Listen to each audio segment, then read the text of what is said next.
Welcome. I'm John Levin. I'm the Dean of the Business School, for those of you I haven't had the opportunity to meet.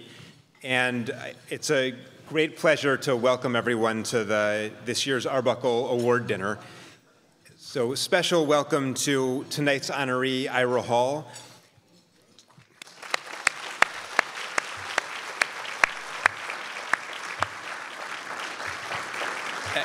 I want to welcome Ira's wife, Carol, his daughters, Stephanie and Alicia, his brother, John, and his niece, Susan.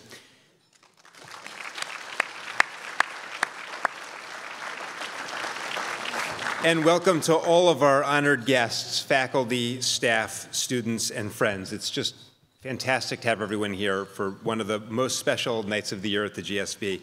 And this year is the 50th annual Arbuckle Award Dinner.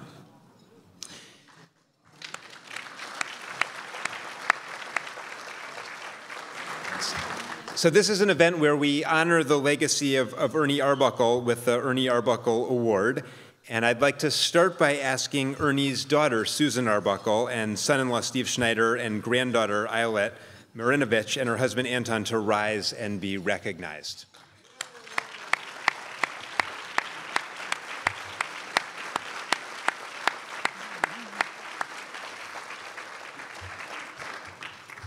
Since 1968, when Ernie Arbuckle received the first Arbuckle Award, 48 individuals have received the award. Up until tonight will be the 49th. And so I'd like to recognize 8 additional past recipients, 7 award members, and 1 family member who are here tonight. The first of those is the 1978 winner, John Young, MBA class of 1958.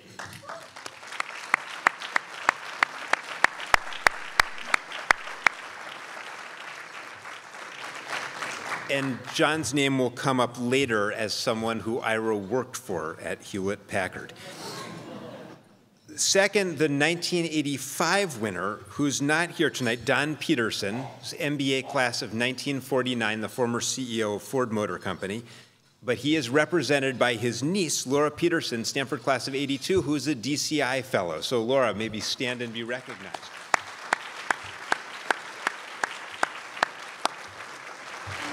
Our 1996 winner, John Morgridge, MBA class of 1957.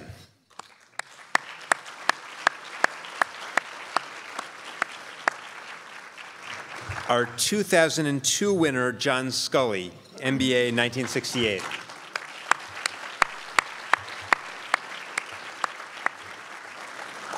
Our 2012 winner, Dean Emeritus, Robert Joss, Sloan 66, MBA 67, and PhD 70.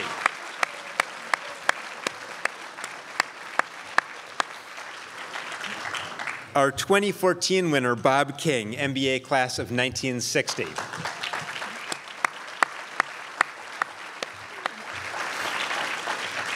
Our 2016 winner, Laura Esserman, MD 83, MBA 1993.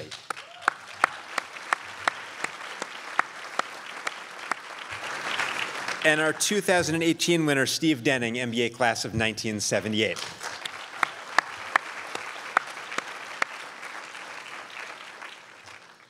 So take a minute to look around the room. All of the people here are a testament to the great business people, leaders, citizens, and members of the community that have come from the GSB and from Stanford. Now, a special part of this evening is that we bring together our current students with alumni and friends of the school who have created student fellowships. And that's actually a tradition that goes back about 30 years to 1986 when it was done for the first time. The students that we have at the GSB come here with energy, with talent, with passion, and they leave having undergone a transformation that equips them with the management skills, the business skills, the leadership skills that we hope will enable them to make a deep contribution to society through their careers and their lives. Today at the GSB, the fellowships provide support to about half of our MBA students and about 30% of our MSX students. And this evening, we have more than 60 recipients of GSB fellowships in attendance. So I'd like to ask all of the students who are here to stand and be recognized.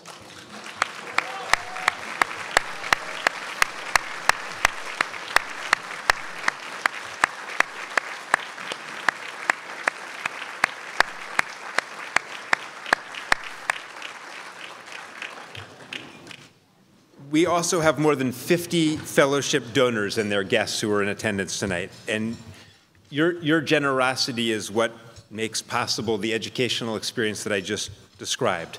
Could I ask all of the fellowship donors to please stand?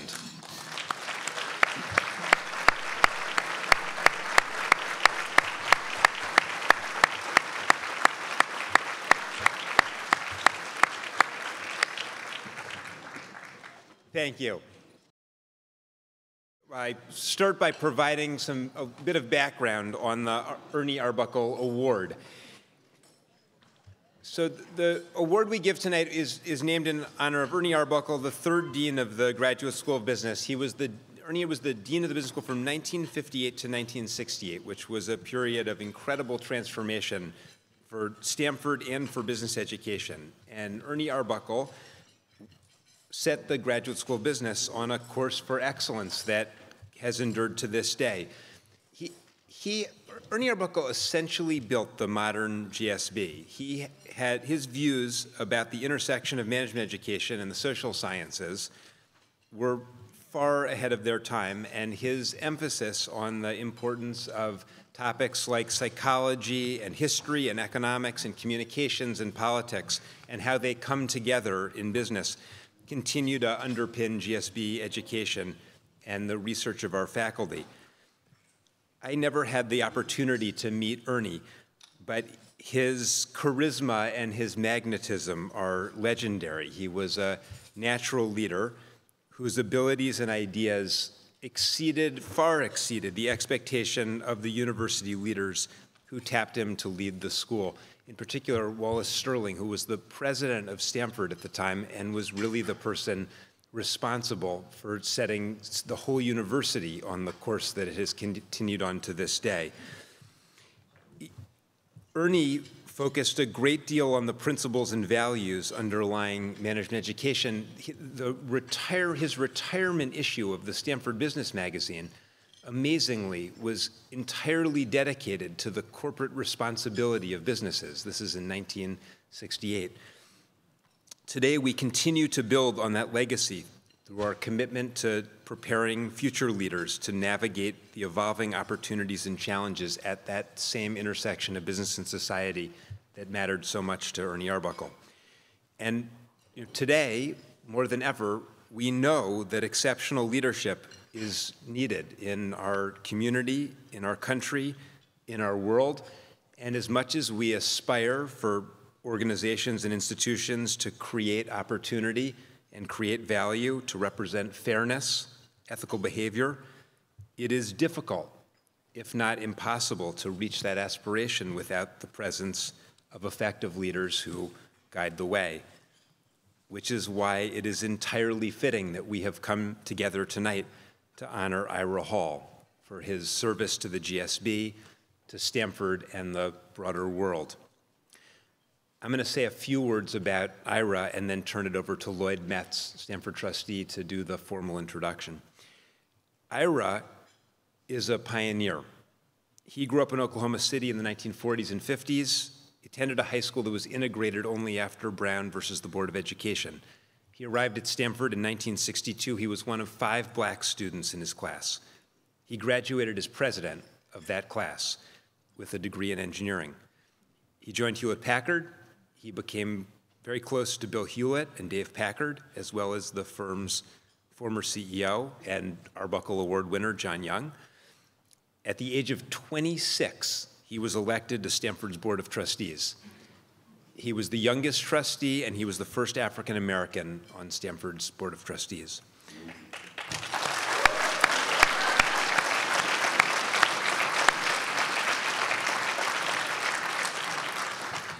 Ira's board service concluded in 1974, at which point he enrolled as an MBA student at the GSB. Nowadays, we do it in the other order. First you get your MBA, and then you get to be a trustee. But Ira did it his way.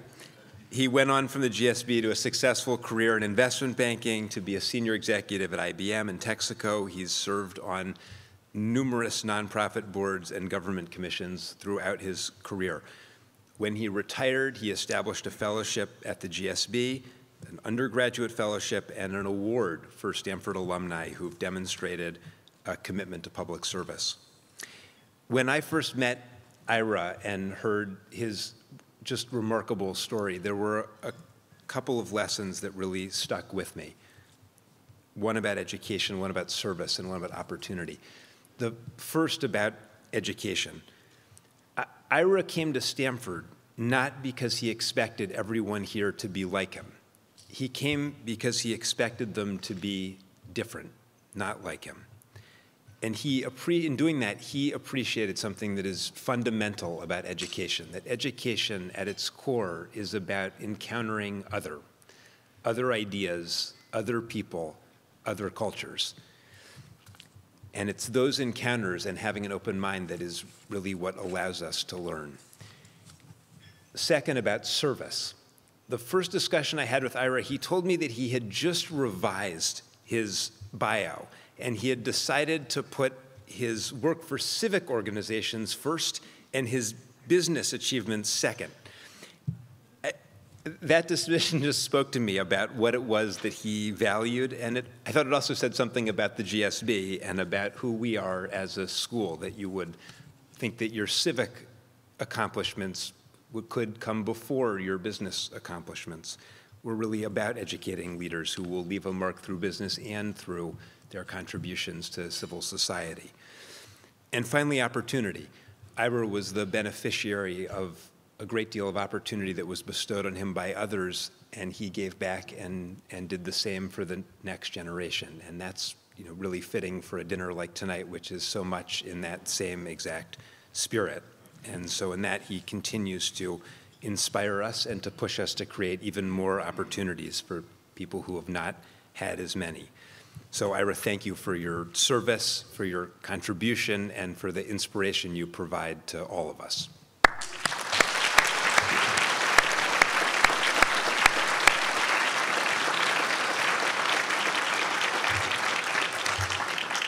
I would now like to introduce Stanford trustee Lloyd Metz to give a proper introduction of Ira. Lloyd is the managing director of ICV Partners in New York. He's a Stanford undergraduate in industrial engineering. He received his MBA from another school.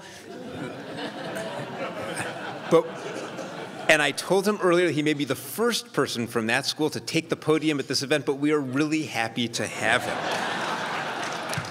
And he has been an incredible supporter at Stanford of undergraduate education, of athletics, of the education school, of the Knight Hennessy Scholars. He's been a real alumni leader in helping to make Stanford a more inclusive environment, helping us to identify and educate a diverse set of students, particularly from communities of color. And it's just a real honor to have Lloyd here to introduce Ira. So welcome, Lloyd.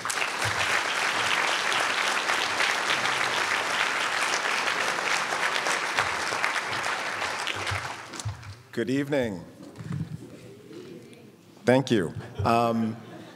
First, while I get myself together, could I have a show of hands for any of y'all who are spin class fans? Soul Cycle, Peloton. Okay. So don't get too mad at me for what I'm about to say. I'm more of a runner. And so when I have attended spin classes, the instructors remind me a lot of the adults in the old Peanuts cartoons. Wah, wah, wah, wah. Motivation, motivation, wah, wah, wah, wah. But a couple of weeks ago, my instructor said something that made me take pause and pay attention. She said it is our responsibility in life to do three things. First, plant seeds. Okay, what did that mean? So gather experiences, skills, information as you go through the world, as you go through your life. Okay, got it. Second, harvest those seeds. Reflect on the knowledge, the wisdom that you are gaining from your journey. And then third, she said, give them away. Your fruit is not for you. In fact, she was emphatic about the purpose of our life is to live it for others. And so once you harvest your fruit, you are to give them away to people that you may not know, may not have met, and may never meet. I was like, wow, that was not what I was expecting from my spin class at all. But those words captured very well, very succinctly, what Ira has done throughout his life and why we're honoring you tonight. So I thought that really captured it. I mean, you've had a wonderfully long career, corporate America. We've heard of your success at IBM or Texaco, or Chevron, CEO of Wall Street firms.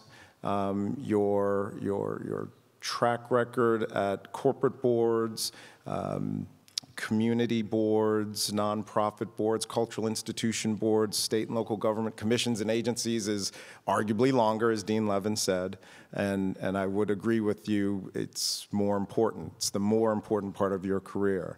But for all of your accomplishments, it's your authenticity that stands out. As far as I could go and find, you had a beard throughout your career.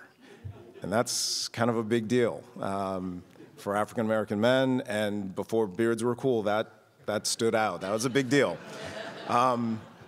Second, you organized your career and lived your career through, as I think you call them, absolute commitments, right? A strong family life and a very action-oriented, active civic engagement, civic service. Based on our conversations, I think your upbringing in Oklahoma City in the 1950s has a little bit to do with that approach. But what was so important is that you had those as the constraints. Those were the givens. And where you wound up and your career trajectory was what you sought to optimize, but you didn't ever concede on those two elements. You must balance service and your strong family life, and that's unique, that's impressive. This is probably a little over 10 years ago. You spoke to a group of GSB students, and you said that you had to get the right results in the right way. And you said, in order to do this, one ought to be well-respected, to be trusted or generate trust, and to be well-liked. And those are great words of wisdom that you have lived your life by. So, like that spin instructor, you've been giving away your fruits of your journey, right, to many others. And I'm one of those recipients and beneficiaries of your fruits. I mean, February 1988. I'm a junior here at Stanford, trying to decide what to do with an industrial engineering major. Don't really want to do it, kind of want to do finance, but I needed support, encouragement. I was unsure.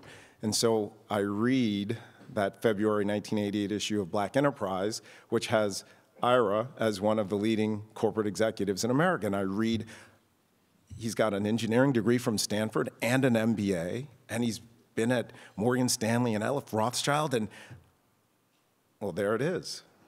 There's the way forward. You inspired me to get off the mark and jump into a Wall Street career, and the rest is history. Thank you.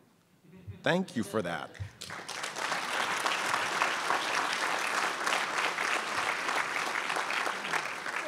And as Dean Levin said, Ira's opened several doors, right? Your classmates that came in 1962 opened the door for students like myself to come in the years that followed. As the first trustee of African Americans' descent, you opened the doors and allowed me to come through those doors many years later in 2013, and I appreciate your mentorship and guidance as a trustee who knew virtually nothing and helped coach and guide me along the way. So I also have on good word that as a director at Praxair, the description was you were relentless in advancing diversity and inclusion, particularly as it related to advancing senior executives of color and making sure they were promoted. Relentless was the word, and for that, that's notable. So I will just finish and say it is a rare occasion that one gets to participate and introduce a hero, a role model. And so tonight is my deep and profound honor to introduce Ira Hall, the 2020 recipient of the Ernie Arbuckle Award.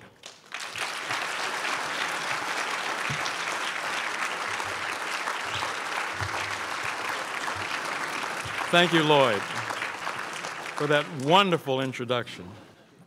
I'm glad that my wife and my daughter were here to hear it. I may have quietly taped it. I may need it from time to time. And thanks to Dean Levin and the entire Graduate School of Business for this great honor of being the 50th recipient of the Arbuckle Award. I am especially humbled because I had the honor of receiving valuable career advice from Ernie Arbuckle back in 1974 and meeting his daughter a few years ago. Of the 48 other recipients, I've known 19 of them, some very well, including 4 who significantly influenced my career: John Young, John Gardner, Robert Jedicke, and George Schultz. I entered the Stanford GSB in the fall of '74. I was 30 years old and just completing a leave of absence from corporate marketing at Hewlett-Packard Company to become the founding executive director of a newly formed nonprofit social action organization, the Stanford Mid-Peninsula Urban Coalition.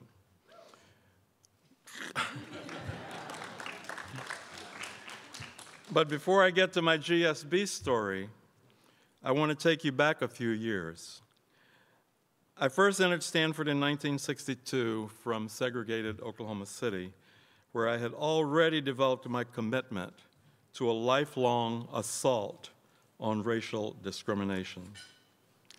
2 decades before my birth, a group of white supremacists massacred over 300 black residents of Tulsa, Oklahoma, in an economically successful area called Black Wall Street.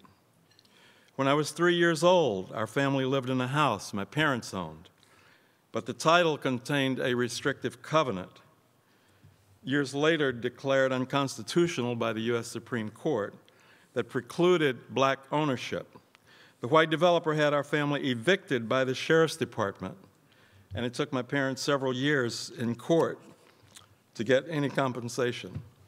While I was in elementary school, the year following the Brown versus Board of Education, the Supreme Court ruling that declared racially segregated school districts unconstitutional, my mother enrolled in the Graduate School of Education at Oklahoma University and entered the classroom to discover that one chair had been roped off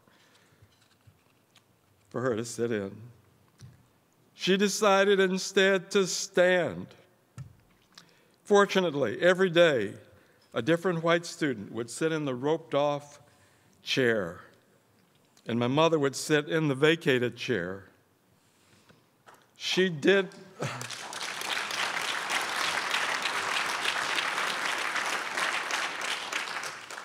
persevere and received her master's degree. Interestingly, decades later, she was appointed by the Oklahoma governor to become a member of the Oklahoma Higher Board of Regents, and was elected its board chair. As a teenager in 1958, a dozen or so fellow black students in Oklahoma City decided to confront the restriction that downtown eating establishments did not allow black patrons. For months, we organized daily sit-ins to occupy every available counter seat at the Target lunch counter until racial discrimination ended at that institution. We then relocated to other establishments until all such restrictions ended citywide, as did the assignment of once-weekly access to publicly financed facilities. In the 11th grade, I decided to integrate previously all-white Northeast High School. My younger brother, John, my younger sister, Jesselyn, decided to join me, as did 3 additional black students. Most of the white students quietly accepted the integration. A few actively supported it. A few actively opposed our presence with racial slurs, taunts, and even a "do not return on Monday" ultimatum. We did return that Monday, and every Monday thereafter. During my senior year, I applied for college admission to Stanford, Harvard, and MIT. The school counselor, who was white, expressed to me his displeasure at having to execute evaluations for me and send them to each college. Furthermore, he asked why I did not apply to Oklahoma University, quote, like everybody else. Okay.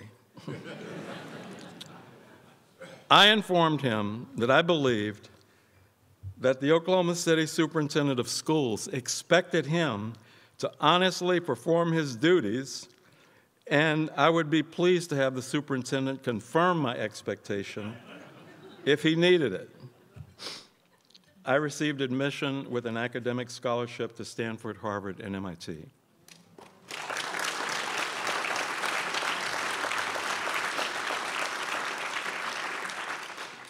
As Nelson Mandela famously stated, "I am not what happened to me, I am what I choose to become."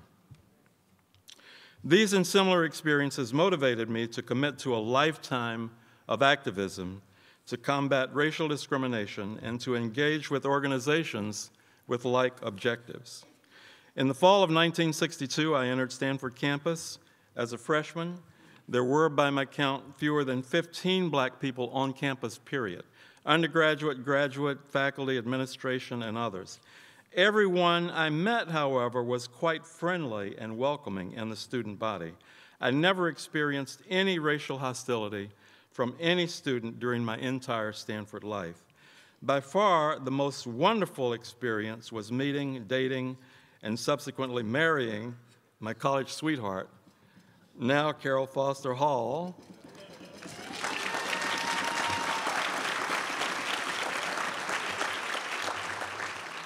class of '67, my wife of 51 years, and mother of our 2 daughters, Alicia and Stephanie.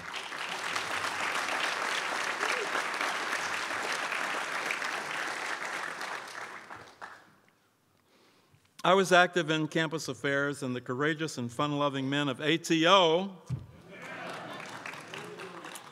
invited me to join their motley ranks. The senior class of '66 elected me president.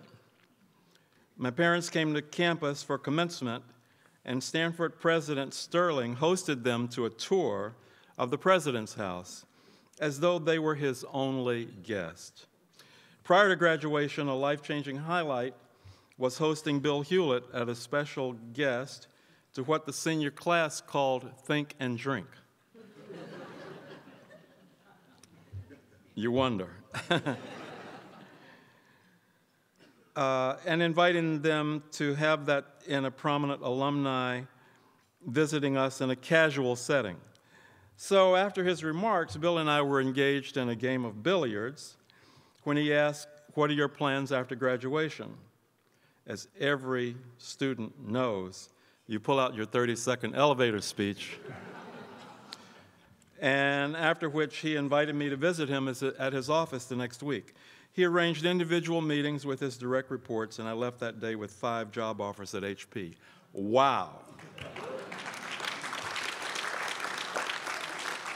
Starting at HP in corporate marketing with other electrical engineers, most of whom already had an MBA, I received a visit from Ernie Arbuckle Awardee and HP senior executive John Young, who became my mentor. In a subsequent meeting, John suggested I serve on the board of a Bay Area-wide social action organization with HP's support and approval. Several months later, following the 1968 assassination of Dr. Martin Luther King, Bill Hewlett invited me to meet with him and Dave Packard to discuss a proposal from Arbuckle awardee John Gardner, who was heading a new organization, the National Urban Coalition, to bring together corporate leaders, minority leaders, mayors, labor leaders, and other prominent leaders to address the grave conditions leading to rioting in major U.S. cities. John, Bill, and Dave were also Stanford trustees. John proposed that Bill and Dave lead the creation of a local urban coalition in the San Francisco Mid-Peninsula. Bill and Dave knew of my involvement in local social action initiatives, and they invited my participation with them to decide whether and how to proceed. So just the three of us would meet every day at 3 o'clock for about a month to thoroughly review all aspects of the risk and potential outcomes of such a venture. And when I say they went through all of the aspects of risk and rewards, I mean all of the risk and potential rewards. So each of us had homework to do between each meeting, and after much deliberation, we decided to proceed. And to my amazement, they invited me to take a 6-month leave of absence from my HP duties to set it up. I was appointed the founding executive director. This was quite a daunting venture for a 24-year-old. But I eagerly accepted, apprehensions and all. We built a very small professional staff, but recruited over 300 highly skilled volunteers, including senior corporate executives, minority leaders, city mayors, and other civic organizations and leaders. Over the next 6 years, we built several hundred units of housing for people with low and moderate income. And our successor corporation has now built over 1,000, and it exists today, and it has representatives in the room tonight. We successfully sued landlords. We successfully sued landlords that practice racial discrimination in the rental of housing. We created 3 investment companies to make capital available to minority entrepreneurs. It became known as the MESBIC program, Minority Enterprise Small Business Investment Company program. We created a consulting firm to consist, for a $1 fee each, the minority businesses that got investments from the investment companies. We created free legal services, hired several thousand minority youth, improved access to medical services, and initiated medical programs. The success of the volunteers, many of whom were senior corporate executives, provided a concrete model of how I could effectively engage with organizations during a corporate executive career. During this time, I was elected to the Stanford University Board of Trustees. What we called the Distribution Committee then is now called the Board of Directors of the San Francisco Foundation, the Board of the National Urban Coalition, and other honors. Then, at the age of 30, I decided to shift gears, go to the Graduate School of Business, and resume my career path to become a senior corporate executive. However, in addition to the regular MBA curriculum, which at the time was 16 units, I had a much grander ambition that I kept to myself. I wanted to personally develop a more robust model of the corporation. Electrical engineers like to model things, you know. So, but I wanted my model to go well beyond the view that some at the time held, many at the time held, that the sole purpose of the corporation is to increase shareholder value. I knew in my heart there was more to the corporation than that.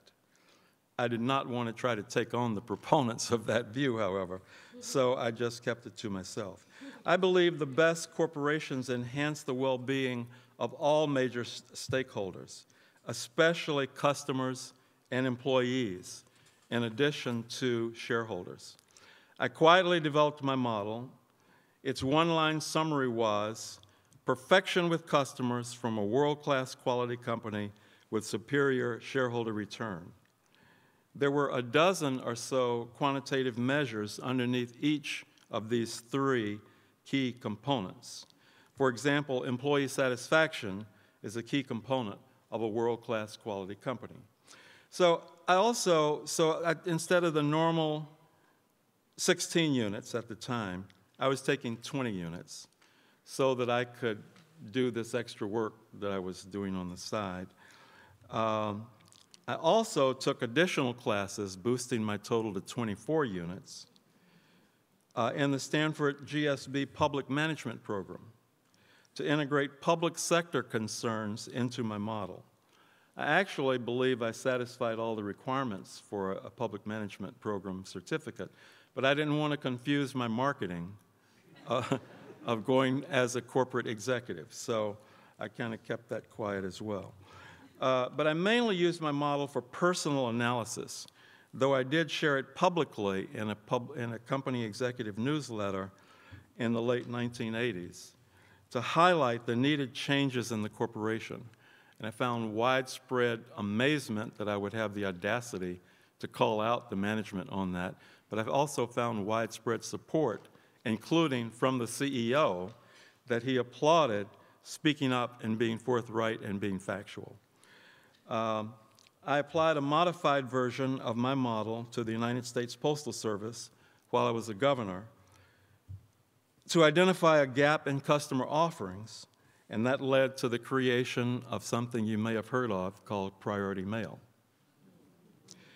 I applied a modified version to a private nonprofit organization and led to the creation of a CEO Diversity Summit that engaged Fortune 500 CEOs in full-day facilitated dialogues of the CEO's role in corporate diversity success.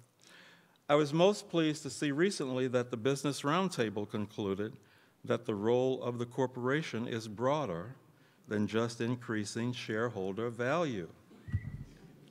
I've been single-handedly practicing this concept for decades.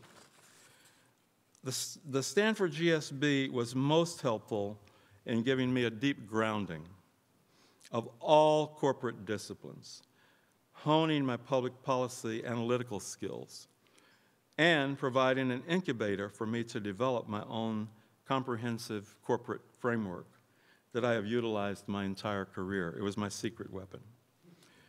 I reordered my life plan to my number one priority, non-negotiable must, a rewarding family life that worked for all family members. I added another non-negotiable must, my enduring commitment to attack racial discrimination. Dr. Martin Luther King stated that the arc of the moral universe is long, but it bends toward justice. I committed to align with those in service to making it bend. My corporate executive ambitions were to achieve success given that I remained true to the family and service demands. This life plan also informed my philanthropy as I funded scholarships to Stanford undergraduate students on an endowed basis and on an annual basis to Graduate School of Business students with fellowships. I recently endowed a cash award for public service under the age of 30, which is now in its third year. In closing, the GSB has been enormously helpful to me in my life pursuits. I am most appreciative for this great honor of the Arbuckle Award. I greatly appreciate all of you who have come out to create tonight's lifetime memory. I am moved to see my freshman dormitory classmates, officers of the senior class of '66, several members of the courageous group of ATOs that welcomed me into their ranks, and previously disaffiliated with their national over its unwillingness to accept the diverse pledges of the local. Members of my GSB class of '76, fellow Dean's Advisory Council members, fellow corporate board members, multiple organizational board members, family, and numerous friends. Especially the GSB Black Business School alumni who also hosted a reception for me this evening. I was most honored that you chose to do that, and 40 of you chose to come. I especially honor my parents, Ira D. Hall Sr. and Ruby Hibbler Hall. Happy birthday, Mom. Recipients of the Ira D. Hall Scholarship and recipients of the Ira D. Hall Fellowship, some of whom are here this evening. And in closing, I would want to applaud Stanford Business School for the progress it has made in diversity. It's truly remarkable, and I want to lead that charge.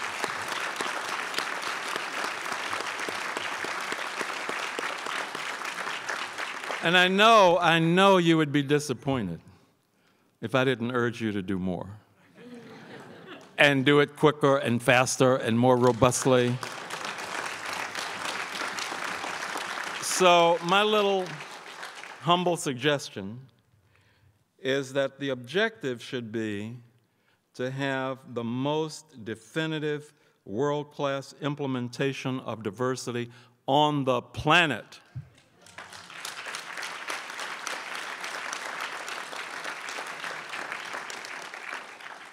Why should anything else less than that be acceptable?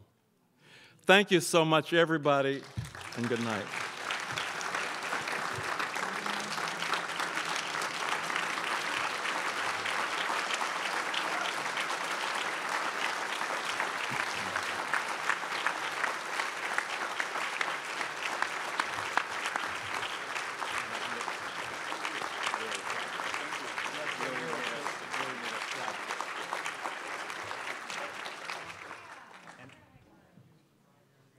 Those of you who were here last year remember that I could not find the award, and this year they've put it out here. So we've already improved things this year. Ira, congratulations. Well, let me just say, actually, before I hand you the award, that was just inspiring, and I think it just made us all proud to be associated with the school.